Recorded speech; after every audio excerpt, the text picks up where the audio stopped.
আমি একজন বিধর্মী, আমার নাম বসু দত্ত না বুশ দত্ত, বুশ দত্ত। আমার প্রশ্ন হলো, আমি বিধর্মীর ঘরে জন্মগ্রহণ করলাম, আমি ঈমান গ্রহণ করতে পারলাম না, মরার পরে আমাকে জাহান্নামে নিক্ষেপ করা হবে, এখানে আমার দোষটা কি? আল্লাহ চাইলে আমাকে তো ঈমানদার বানাতে পারতেন। ভাইরা আমার, আল্লাহ সুবহানাহু ওয়া তাআলা মানুষকে যেই ঘরেই জন্মগ্রহণ করান না কেন, প্রত্যেকটা মানুষকে বিবেক দিয়েছেন। যাকে আল্লাহ বিবেক দেন নাই, জন্ম থেকেই বিবেকহীন, সে জাহান্নামে যাবে না।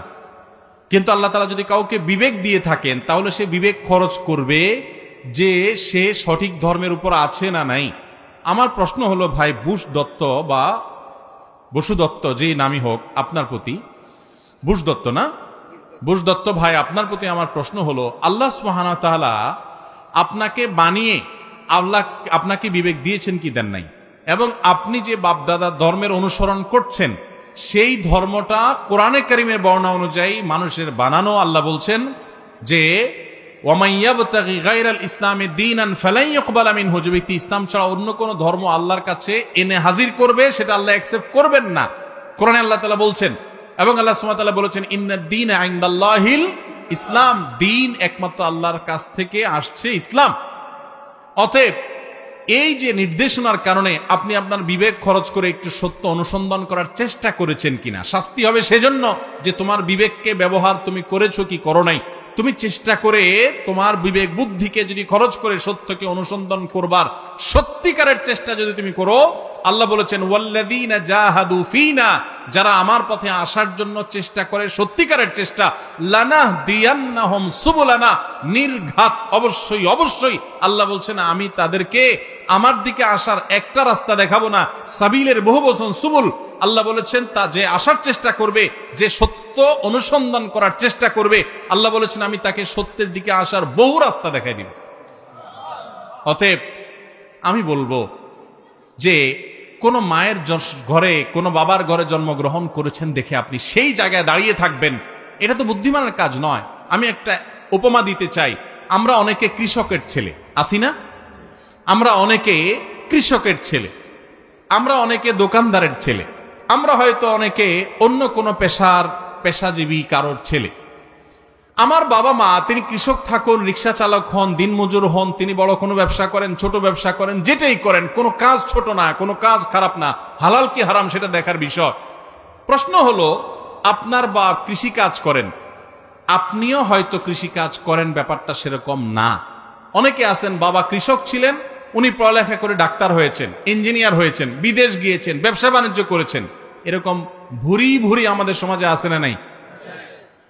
এখন এই ছেলে তো এটা বলে নাই যে আমার বাবা তো কৃষক ছিলেন, আমিও কৃষকই থাকবো। তিনি নিজের সাধ্যের সবটুকুন চেষ্টা করে ভালো অবস্থান নেওয়ার চেষ্টা করেছেন।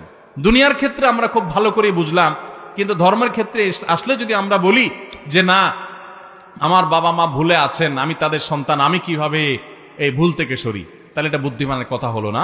আল্লাহ তাআলা আপনাকে বিবেক দিয়েছেন, সেই বিবেক খরচ করবেন, স্টাডি করবেন, পড়াশোনা করবেন।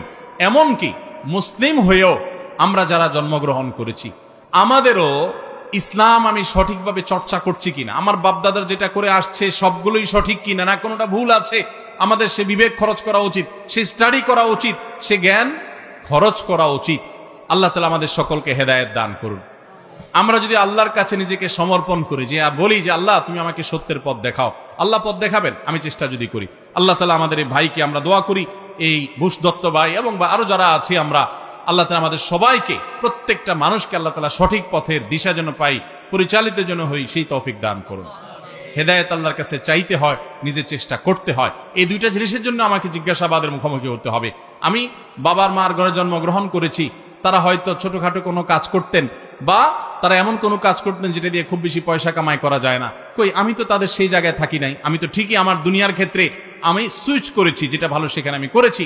তো দিনের ক্ষেত্রে আমি কেন সেরকম একটা জায়গায় শুধু দাঁড়িয়ে থাকবো, যদিও সেটা ভুল হয়? এটা কখনো বুদ্ধিমানের পরিচায়ক হতে পারে না।